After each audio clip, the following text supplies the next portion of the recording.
Another thing that's kind of interesting is this.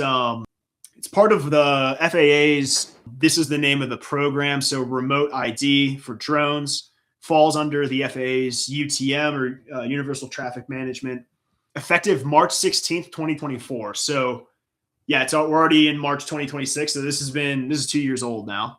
I have noticed this. So like, for example, I've got my DJI FPV back there. That one I do need to be logged into my account and pinging my position to be flying and compliant with remote ID. It actually won't even let you take off unless you are using remote ID. But however, like the older one back there, the Mini 2, or like my old Mavic Pro, those, I mean, if you wanted to fly commercially under Part 107, you would need to be pinging remote ID. And I know that they have aftermarket solutions for that. So you can set up a remote ID that I think broadcasts your drone's telemetry information. However, it's not a requirement to unlock and fly the drone. Like I can still fly the Mini 2 and the Mavic Pro without any issues, without any locking issues. However, it just wouldn't be Part 107 compliant.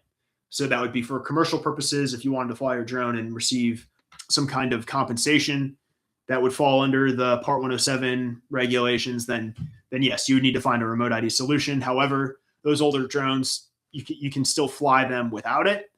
Again, it's just up to the individual remote pilot and command's discretion as to whether or not their operation is Part 107 compliant. But for the newer drones, like that FPV back there that I've had for a couple of years now, that one, it's got remote ID hard coded into it. You can't even take it off unless you're signed into your DJI account where they've got your pilot license and information. That's remote ID. Again, it's been going on for a couple of years now, but I think now it's getting baked into the technology.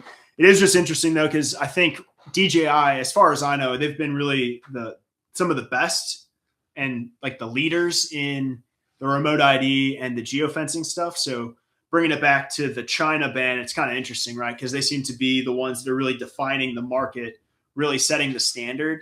And yet I think they're probably going to be the ones that are hit the hardest or punished the most for US-China conflict, basically. Yeah, so remote ID, China getting banned, DJI getting blacklisted.